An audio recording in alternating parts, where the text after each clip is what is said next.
ایک کچھ اور بھی ہیں جو ادب کی ایکٹنگ کرتے ہیں،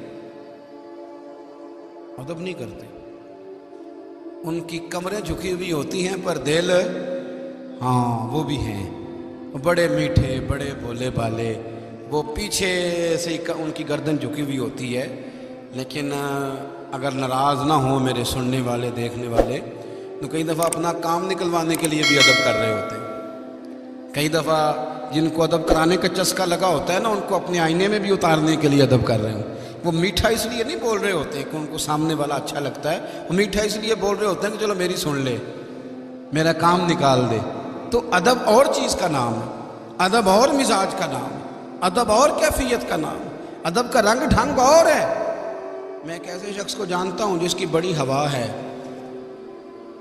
اس کے پاس بڑے بڑے لوگ وقت لیتے ہیں، بڑا اس سے پیار کرتے ہیں، اس کے بڑے چاہنے والے ہیں، میں جانتا ہوں اس شخص کو، میں جانتا ہوں۔ لیکن کبھی کبھی اس کا دل کرتا ہے کہ یار وہ جو میری تو بڑی دنیا جاننے والی ہے، لیکن میرے ایک استاد ایسے ہیں جن کو کوئی بھی نہیں جانتا، وہ کبھی کبھی جا کے ان کو منا رہا ہوتا ہے، موڈ والے بندے ہیں، اڑ جاتے ہیں، کہتے تو پرسوں کیوں نہیں آیا، تو یہاں سے گزرا تھا تو آیا نہیں۔ کبھی قدموں میں بیٹھتا ہے، کبھی منت کرتا ہے، کبھی کچھ کہتا ہے، کبھی کچھ کہتا ہے۔ کیوں؟ ادب لفظوں کا محتاج نہیں، ادب تیرے جھکنے جھکان، جو ادب والے ہوتے ہیں ان کا پتہ ہوتا ہے کہ یہ ادب والے ہیں۔ کچھ یقین کرو، کچھ لوگ ایسے ہوتے ہیں جن کو پتہ ہوتا ہے کہ مجھے اس کو کہنے کی ضرورت نہیں، یہ میرے اشارے بھی سمجھتا ہے، پتہ ہوتا ہے کہ اس کو کہنے کی ضرورت نہیں، یہ میری خواہش کو جانتا ہے، یہ سمجھتا ہے۔ لیکن کچھ ایسے ہوتے ہیں جن کو واضح الفاظ سے بھی کسی چیز کی سمجھ نہیں آتی، جان بوجھ کر بولے بنے ہوئے ہوتے ہیں۔ سنو جو ادب والے تھے، صحیح بخاری میں حدیث ہے، وہ کہتے ہیں جی وہ علت نہیں ہے جی، اب وہ وجہ نہیں ہے، وہ ادب والے بندے وجہ نہیں دیکھتے، وہ ادب دیکھتے، سبب نہیں دیکھتے، وہ وجہ، وہ ادب دیکھتے۔ صحیح بخاری، حضرت عباس رضی اللہ تعالیٰ عنہ حدیث کے راوی، نبی کریم صلی اللہ تعالی وسلم کے چچا، ذرا غور فرمائیے گا بات پر۔ فرماتے ہیں کہ میرے گھر کا نا ایک پرنالہ تھا جو مسجد نبی کے ایک دروازے کے سامنے تھا، گلی میں، وہ اس گلی سے نمازی گزرتے تھے۔ اب ظاہر ہے وہ پرنالہ ہے، بارش ہوتی تو کچے مکان تھے، تو جب کچے مکانوں کے پرنالے چلتے تھے تو خالی پانی نہیں آتا تھا، ساتھ مٹی بھی آتی تھی۔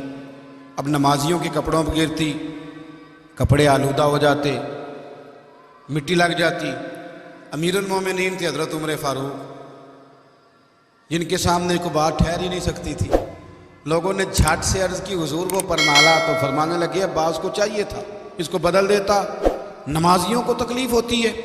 حضرت عمر گئے اور جا کے وہ پرنالہ اکھیڑ دیا۔ اب حضرت عباس کو لوگوں نے بتایا تو آپ فرمانے لگے کوئی نہیں، عمر نے اکھیڑا تو لگائے گا بھی عمر ہی۔ کہا جناب آپ کس کی بات کر رہے ہیں، شعر کی؟ فرمایا دیکھ لینا۔ جناب عباس گئے اور کہنے لگے عمر پرنالہ آپ نے اکھیڑا؟ کہنے لگے ہاں، لوگوں کے کپڑے آلودہ ہوتے تھے۔ حضرت عباس کہنے لگے تمہیں پتہ ہے لگایا کس نے تھا؟ کہا نہیں۔ فرمایا میرے رسول کریم نے اپنے دست مبارک سے لگایا تھا، میرا مکان بن رہا تھا تو حضور نے لگایا تھا۔ حضرت عمر گئے، پھر اپنی گردن کو نیچے کیا، پھر حضرت عباس کو اپنی گردن پہ چڑھایا، فرمایا اب یہ پرنالہ لگاؤ۔ لوگ کہنے لگے کپڑے آلودہ ہوتے ہیں، مٹی گرتی ہے۔ فرمایا گرتی رہے، ہم سبب نہیں دیکھیں گے، ہم محمد عربی کا ادب دیکھیں گے، سبب تلاش کریں گے ادب میں۔ گرتی ہے تو گرے، حضور نے لگایا ہے تو کوئی اسے اکھیڑ سکتا؟ اس پرنالے کا نشان آج بھی مسجد نبی میں موجود ہے، آج تک موجود ہے، چونکہ وہ حضور نے لگایا تھا۔ اس لیے اس نے ادب کرنا، اس نے علتیں نہیں تلاش کرنی کہ تب تھا تو اب نہیں تھا، ایسے نہیں اس نے کرنا۔ ادب کریں ہر موقع پر، ادب والے ہوں گے تو پیارے ہوں گے، ٹھنڈے ہوں گے، آپ کے سب لوگ آپ سے راضی ہوں گے۔ زندگی ادب والی گزاریں، ادب پہلا کرینہ ہے محبت کے کرینوں میں۔ آخر دعوانا ان الحمدللہ رب العالمین۔ اللہم صلی علی سیدنا و مولانا محمد معدن الجود والکرم وعلیہ وبارک وسلم۔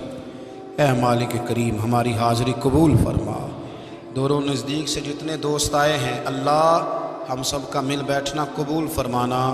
آج کی اس بزم نور کو ہمارے لیے کفارہ سیئات بنا دے۔